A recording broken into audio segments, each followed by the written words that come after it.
Honorable P. Chidambaram.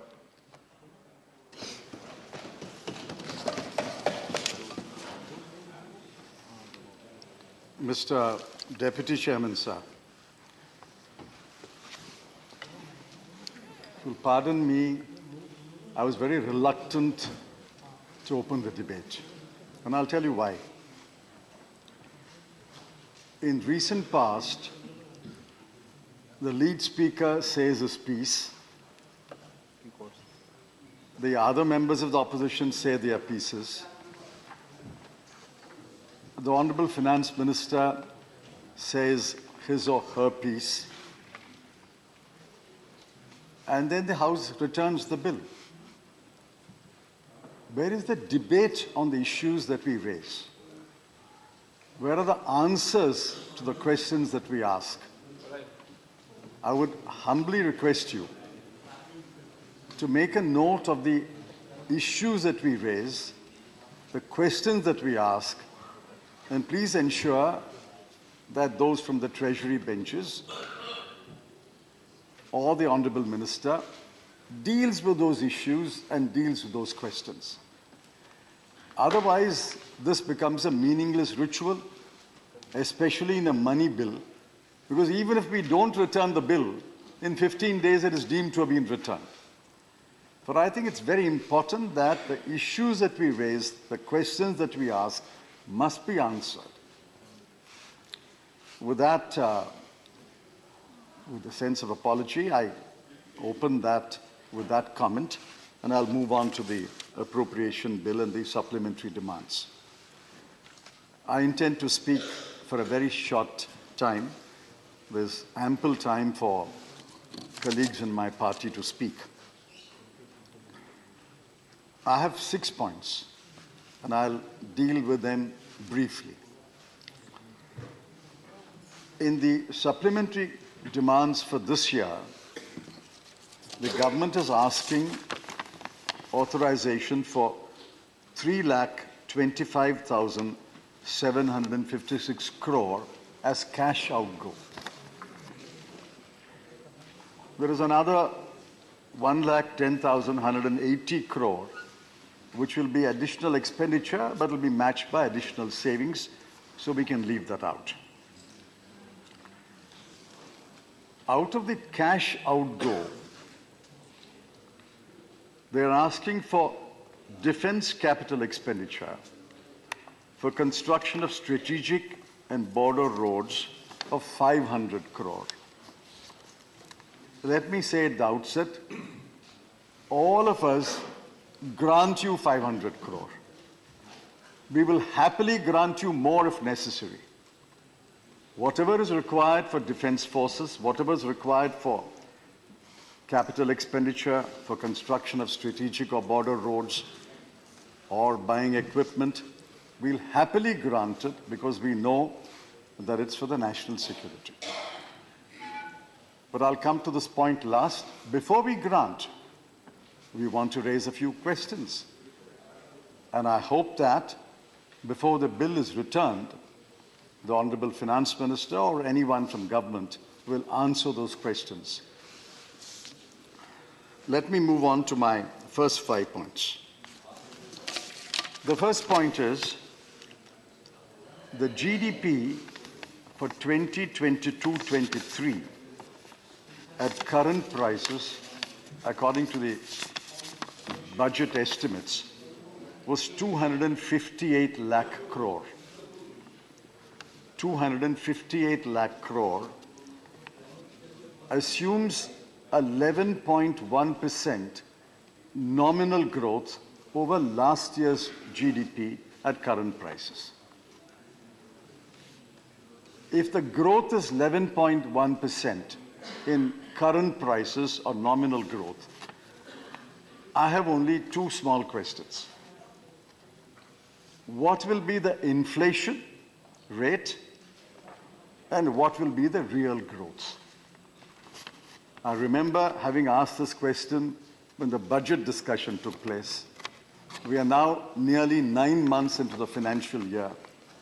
I did not get an answer when the budget discussion took place. I sincerely hope I will get an answer. how does this 11.1% break up? What is the inflation and what is the real growth?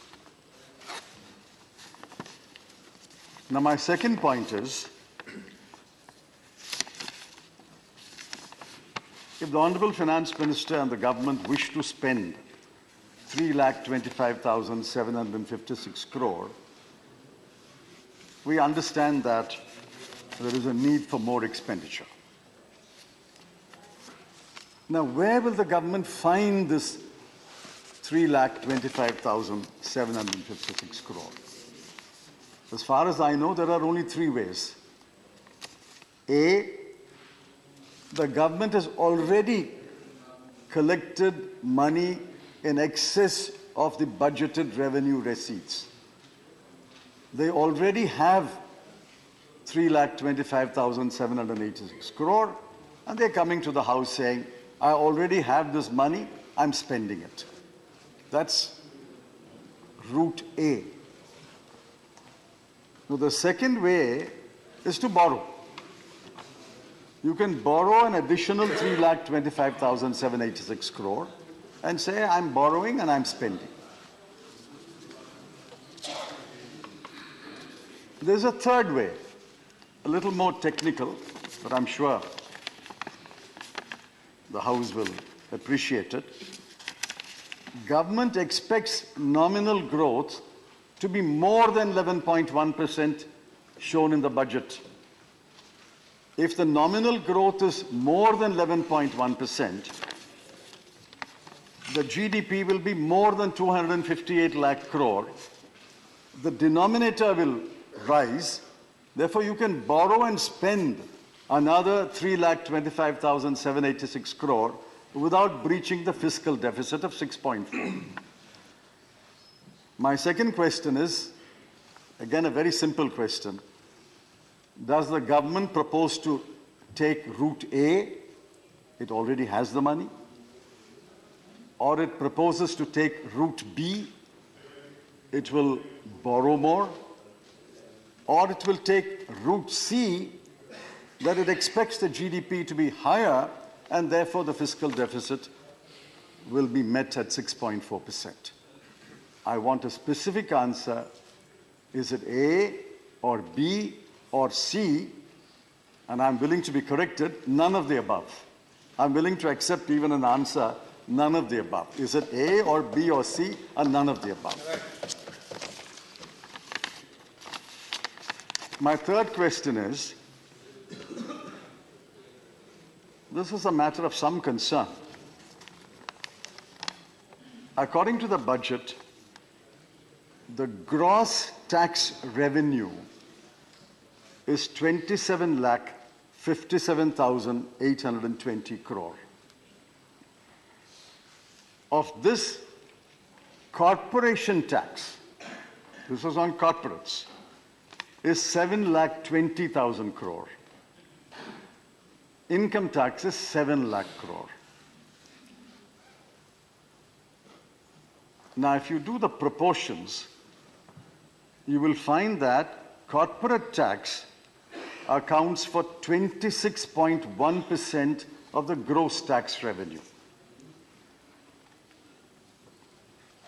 When this government came into office in the previous year, 2013-14, the gross tax revenue was 11,55,838 crore, of which corporate tax was 3,93,677 crore.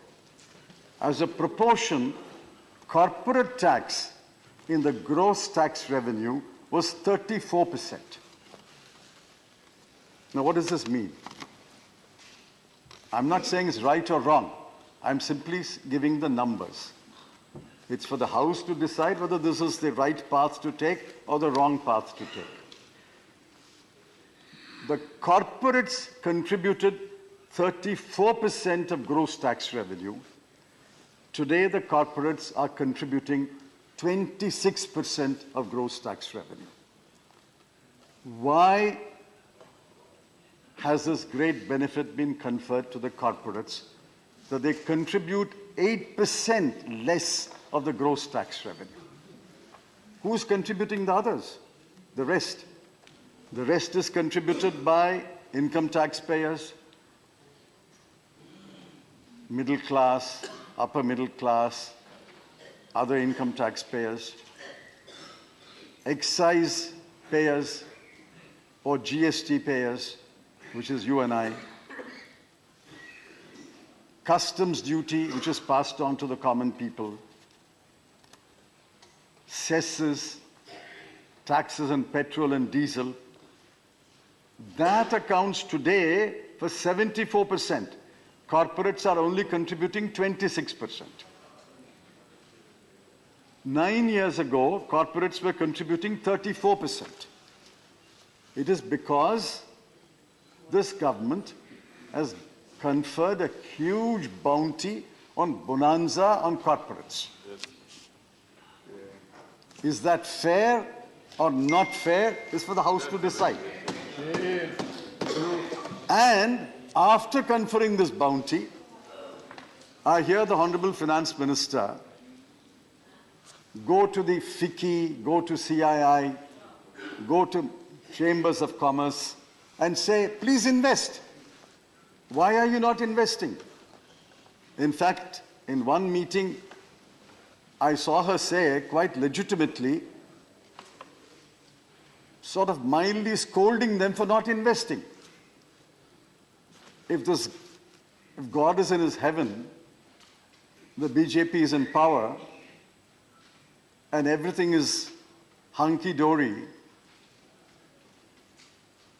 and the climate is extremely propitiate for investment, why, despite conferring a huge bonanza on the corporate sector, why are they not investing? That's my question. Why are they not investing?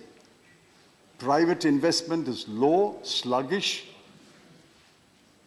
Why are they not investing? If all is well, according to the government, why is the private sector not investing? Despite conferring an 8% bounty on the corporate sector. You know what this 8% means, sir? 8% of 27 crore will be almost 1% is 10% is 2.7 lakh crore. 8% will be about 2.5 lakh crore. 2.5 lakh crore is the bonanza conferred on the corporate sector, yet they are not investing. My question is, why? And I want an answer so that we can be enlightened why the private sector is not investing. My fourth point is, in 1990-91, GDP at constant prices was about 25 lakh crore. That is when, after that, liberalization started. In 12 years, this GDP doubled to 50 lakh crore. In 10 years, it doubled again to 98, 99 lakh crore. So the first time the GDP doubled was, it took 12 to 13 years. Second time, 10 years, it doubled. Now, technically, therefore, one would expect, and this is a fair expectation, a government that has been in power for nearly 9 years should double the GDP in 10 years. If we are able to double the GDP in difficult times, 91 to 2003-4, that period is attributable to Mr. Narasimha Rao's stewardship and Mr. Vajpayee's stewardship. And then we were able to double it again in 10 years under Dr. Manmohan Singh's leadership. This government should double it again in 10 years. if 100 lakh crore should have become 200 lakh crore or should become 200 lakh crore in 23-24 when this government completes 10 years of government? Will it complete 200 lakh crore? I know the answer for myself, but I want the Honorable Finance Minister and the government to answer that for the benefit of the members. Will you be able to double the GDP which you inherited by the time you demit office in 10 years? If you are able to double the GDP, I salute you. I don't want to make any prediction. I don't want to be a doomsday prophet. I wish them well, but please answer my fourth question. Will you be able to double the GDP that you inherited by the time you demit office in 10 years? Very good. My fifth point is, this is something which the Honorable Finance Minister has spoken, so it's nothing new. Of the 4 engines of growth, government expenditure is robust, and much of the 3,25,786 crore will go into government expenditure, which is good. I only wish that the expenditure is efficient and the outcome is as good as the expenditure. But that is a different matter. But what about the other 3 engines of growth? We know that private investment is sluggish. Just see 2 graphs in the Indian Express today. Private investment is sluggish. They are certainly not summoning their animal spirits. I don't know why it's called animal spirits. They should be human spirits. But somehow we have got used to calling it animal spirits of investors. Whatever spirits, as long as it's not alcoholic spirits. Why are they not summoning their spirits to invest? We know it's down. Private consumption is down. You can't deny that. High-end items are being sold. Mercedes-Benz cars and BMW cars. That is being sold. But what about consumption by the poor and the middle class? If consumption is good, why should 1/3 of our children be stunted? Why should over half of our women be anemic? These are all accepted statistics in government publications. Government's National Family Welfare Survey says these numbers. So consumption is low, except the high-end items of the very, very rich. Consumption is low. And the 4th engine, exports are low. The trade deficit is increasing. Our trade deficit with China alone is $73 billion. $73 billion with one country. Our trade deficit, the numbers are there in today's Indian Express. The graph of exports and imports and the gap known as trade deficit is higher. So if 3 of your 4 engines are not growing, why? There must be an explanation, there must be an answer. And has the government taken into account that many of the world's leading economies are headed towards a recession today? Britain is in a recession. Germany is in recession. The US is in a technical recession, except that their employment growth is robust. France and Italy may escape recession. Japan is, as you know, is quite happy with modest growth. China is growing at only 3.3% this year. Therefore, many of the countries are heading towards a recession. Leading economies are heading towards a recession. Welcome, Mr. Chairman. If many of the countries are headed towards a leading towards a recession, my question is simple, without blaming anyone. Does the government take into account, reckon the fact that the world's leading countries are heading towards a recession. If they are leading towards a recession, and if 3 of your engines are sputtering, how do you propose to deal with the situation? How do you propose to stimulate growth?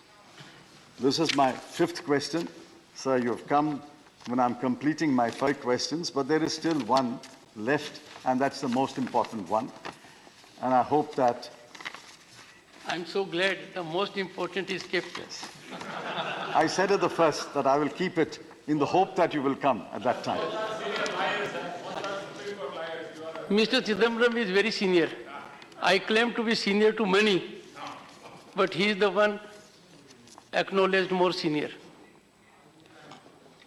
Now, I said at the opening, the government is asking 500 crore for defense capital expenditure for strategic roads. And I said, without a dissent, without a murmur, the government will gladly grant the government 500 crore or even more. But I want answers to a few questions. These are strategic and border roads in the northeast, is what the supplementary grant says. Now we know who is the threat in the northeastern border, northern and eastern border. So our questions are very simple questions, which we are asking again and again.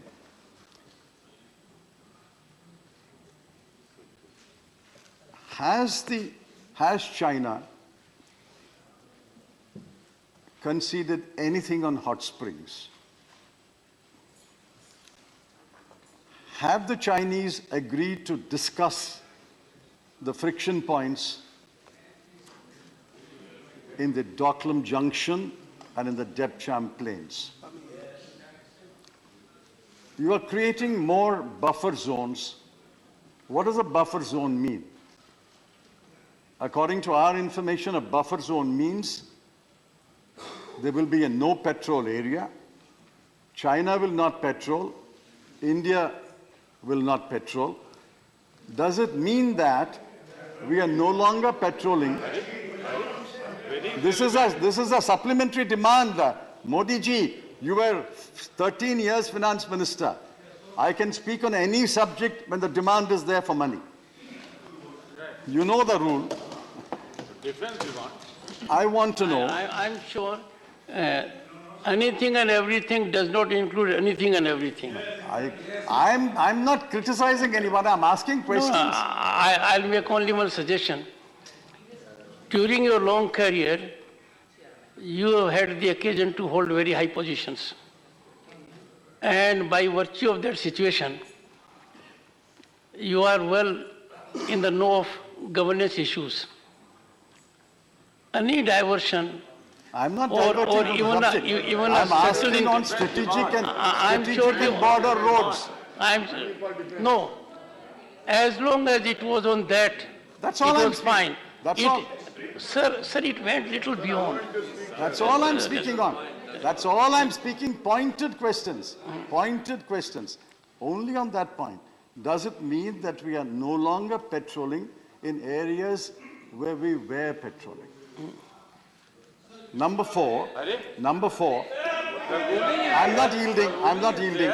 Number 4, the US Defense Department spokesman has said, and our spokesman have also said, that there is massive building of infrastructure on the other side of the LAC, and equally our government is also building massive infrastructure on the other side.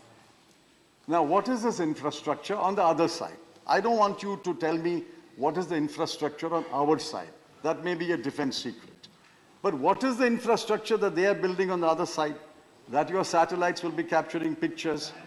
We know that they have built roads, bridges, settlements, helipads, communications. Now, please tell us, what is the massive infrastructure that China is building, and I don't want you to tell us what is the equally matching infrastructure that you're building on our side. I don't want you to tell us. And finally, I saw a video clip and I was quite happy of the Honorable Prime Minister meeting the President of China at Bali, and they were shaking hands. I'm Point of order. Can I have the mic on, sir? Rule number Point of order. Rule number 110 under legislation scope of debate. The discussion on a motion that the bill be passed shall be confined to the submission of arguments either in support of the bill or for rejection of the bill. In making his speech, a member shall not refer to the details of the bill further than is necessary for the purpose of his arguments, which shall be of a general character. So what is being mentioned by the honorable member, Mr. Chidambaram, is beyond the scope. We are not discussing legislation on border security. So this is completely unnecessary. I request that these remarks be expunged, sir. Yes, yes. The honorable member has raised an issue pertaining to applicability of Rule 110. Frankly, this rule has a rationale, and this rule does indicate contours within which deliberation has to take place. It says the discussion on a motion that the bill is passed shall be confined to the submission of arguments either in support of the bill or for the rejection of the bill. In making his speech, a member shall not refer to the details of the bill further than is necessary for the purpose of his arguments, which shall be of a general character. Without getting into details, I would urge the honorable member with his experience to take note of the essence and spirit of the rule. Yes, we are and also be cognizant that defense issues, security issues are of critical consequence. correct. I'm not asking for secret information. Sir, 1 second. I'm not asking any secret information. A man at your level has to set afloat an ecosystem whereby on security sensitive issues we rise to a different level. I have not asked for I have said what they don't have to tell us. I've even said that. Now the last question is, I was very happy to see the Honorable Prime Minister meet the President of China in Bali, and I saw a video. They're shaking hands. Our Prime Minister did the talking. In that short clip, I did not see President Xi say anything. I just want to know if, without getting into the details, was the border situation discussed? Just yes or no. Don't tell me what you discussed. Just tell me yes or no. Was the border discussion discussed? This is beyond. You are asking 500 crore for the border. You are asking 500 crore for the border, and I'm entitled to ask this question. I'm entitled to ask this question. Mr. Chidambaram, Sir, Parliament is not a chamber to censor. Like a shrewd senior advocate who uses courtcraft to get into the terrain by saying, I'm not getting into the terrain. Sir, you have made reflection about our Prime Minister. I've said nothing. No, three things you have said. I said, I don't want to tell me what he said. Sir, three things you have said. One, that the Honorable Prime Minister said something, there was no response. I have developed... I'm not asking what he said. One second. I didn't ask for that. One second. No, please, Mr. Chairman. 1 second. Please don't misinterpret me. I did not ask what he said. Give me a minute. I have developed a practice here that honorable members, when they are engaged in debate, make reference to documents, videos. You may place that on record, on the table of the House. I do not wish to know No, what that he may be said. placed on the table of the House so that we'll examine it and go about it. The video clip did not have a audio. It's only a video clip which is available in all channels. It's a Sir, video clip for a few seconds. I want to know, did they discuss China?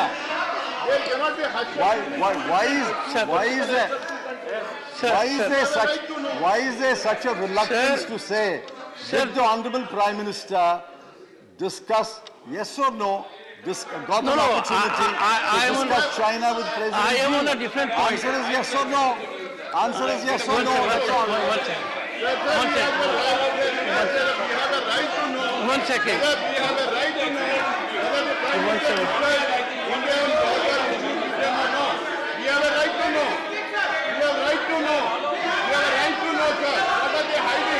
What are they hiding from the country? We have a right to know. Whether our Prime Minister did raise the Chinese border issue or not, we have a right to know. Let him speak out. He is already That's all I'm asking. He's not being allowed to speak. Come on, settle down. I don't want to know, sir, I don't wish to know Settle down, what he settle said. down, settle I down, don't please. wish to know the details of his conversation. When they disturb our speaker, you don't tell them. You should tell them also. You are casting aspersions on the chair. Tell them also. You are casting aspersions on the chair. We are not casting any aspersions. Speaker, sir. 1 second. The honorable member repeatedly cast aspersions on the chair. No, I'm not. This has to, please take your seat. Take your seat, take your seat. One second. Take your seat. 1 second, sir. 1 second. Take your seat. 1 second, sir. No, take your seat. Take your seat. First take your When seat. they are disturbing, they should also be asked to keep quiet, sir. First, take your seat. all right. You directly made an allegation against the chair that the chair is not controlling They are them. disturbing, sir. Number one. Disturbing Number our two, speaker, sir. Mr. Chidambaram, you have a long parliamentary career.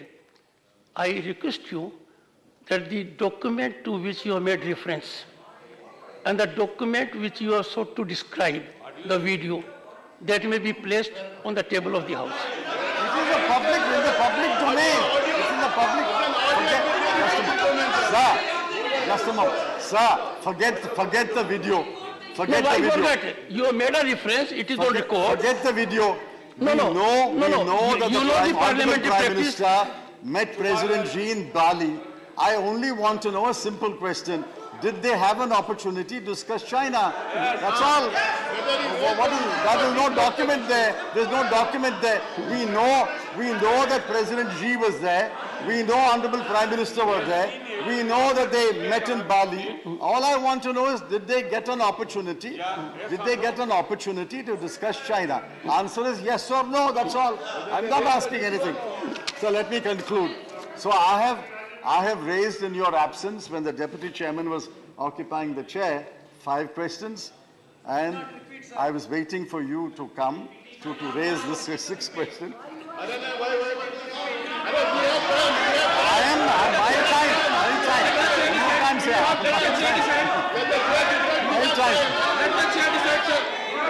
My time. Is he giving a ruling now? Is he giving a ruling now? One second.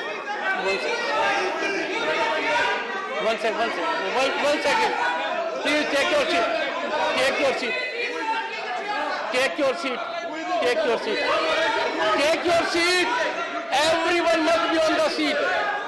Please take your seat. Take your seat. Sir, therefore, Now, one second. I'm concluding. Before you conclude. I'm concluding. One second. I'm concluding now. Take your seat. Take it. Take your seat. Take your seat. Take your seat. Take it. Honorable members, it is very painful. Every time we send a signal from the upper house that generates disillusionment. People are worried. Is it the way the upper house should be conducting itself? Are we going to send such kind of signals? And I am little surprised the kind of body language aggression I have to face. That is not the style of anyone else. We don't have to act in group. We don't have to be on our feet. I try to accommodate everyone with whatever one has to say. If I have used my authority to issue a direction, that is based on my long experience. I was involved with parliamentary affairs 3 decades ago. This is the wholesome practice. If an honorable member has chosen to make reference to a document, the chair is well within its rights to direct the member to place that document on the table of the House. And that for a simple reason that members are entitled to analyze it, assess it, and they take it forward. I am sure the honorable member will keep that in mind and do it during the course of the proceedings today. Please continue. Sir, therefore, I sincerely hope that, although this House can only recommend on a supplementary demand and an appropriation bill, since a large amount of 3,25,756 crore, we don't grudge if it's for relevant expenditure. We are granting this amount. I would sincerely hope that the government's treasury benches and the Honorable Finance Minister will enlighten us on the questions that I've raised. Yes. Otherwise, as that famous saying is, we are in the same advanced stage of wisdom at the end of the debate as we were when we began the debate. Thank you. Very good. And I was listening to you in my chamber, so I am fully updated with the other issues also. Shri Sushil Kumar Modi. Shri Sushil Kumar Modi. 238.5. Sir, 238.5. Reflect upon. Sushil Kumar Modi. Sushil Kumar Modi. Sir, this is 238.5, sir.